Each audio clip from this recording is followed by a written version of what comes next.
That will end. I will end the scourge of homelessness taken. Scourge, motherfucker. It's pronounced scourge. Jesus Christ. Over our cities and the scourge of homelessness taking over our cities. Suburbs.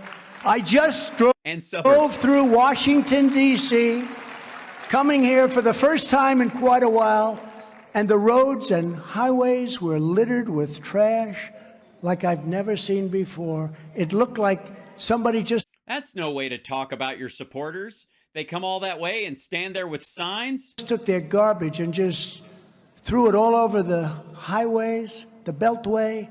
It's so disgraceful, the highway, the Beltway, the shoeway. Disgusting. I always made it a point as president when I saw the highways were dirty or that the homeless encampments were starting to form, to take care of the problem immediately. I used to have people out here all the time sweeping highways, cleaning highways, hosing them down. What the fuck? What are you hosing down the highways? I don't even, why did you run on that in 2020? Maybe you'd have won. What the hell? It bothered me so much. I'm in the beast. I'm being driven back to the White House from some site. And they're like, hose that down. Sweep that. Hose. I was just yelling hose out the window. People totally mistook. And the next thing you know, there's like 3 of them in the car. And I was like, not my point, but thanks a lot, Rick. See this filthy, dirty highway with paper that hasn't been, you could see it's been laying there for months. Oh, it's the sad part. You know, it's worse than trash all over the highway. Old trash. And I'd have them cleaned up. I wouldn't even call the mayor because it was never going to get done with the mayor. Frankly, the federal government should take over control and management of Washington, D.C.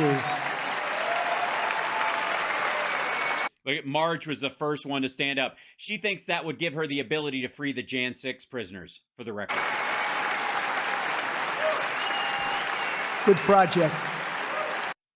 Good project. We should do that. That should be a thing for Republicans. We should do total takeover. Not only should we take over Washington, D.C.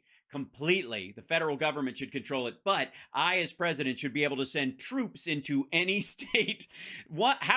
How are Republicans standing up for this shit right now? Oh, I forgot, because they live soulless, meaningless lives, and none of their ethics or morals that they espoused for years actually have any meaning to them whatsoever. Gotcha. Because it's horrible. It's horrible. It's so horrible. And I think of it differently. Foreign leaders come in to see us. We want them to do what we want them to do. Whatever that is. Cartwheels in a skirt. And they drive through these terrible, disgusting streets where their streets are much better. Are they, though? Much better maintained, much nicer. And they... Which ones are we talking see about? Camps and homeless all over our beautiful, once beautiful parks, all over. Hundreds and hundreds of tents. I used to have them taken down immediately. I'd see 1 or 2 or 3. I said, do it fast. Immediately. Then I'd check, and it was done. They'd never have time to do. Once they have 500, 600, 700 of these things up, it's a much more difficult thing. Yeah, I agree. If you have a park with 500 or 600 tents in them, I guess, yeah, it would be difficult to find a place to live for that many people. 500. How big are the parks in fucking D.C., for one? But you can do that, too. You could totally do it, too. Just a flamethrower and some bear spray. Under our leadership, we will take the homeless, drug addicted, and severely deranged, get them off our streets, and create tent cities where we will get them the help they so desperately need. They're going to create... all right. He's going to create tent cities elsewhere, I guess. Where would that be? Good Lord. Why are you applauding for tents? I guess the idea is that if you build buildings for them, this is probably where they're rooted. If you build buildings for them, they'll stay. But, yeah. On day 1... Yes, concentration camps. I don't give them any And idea. I will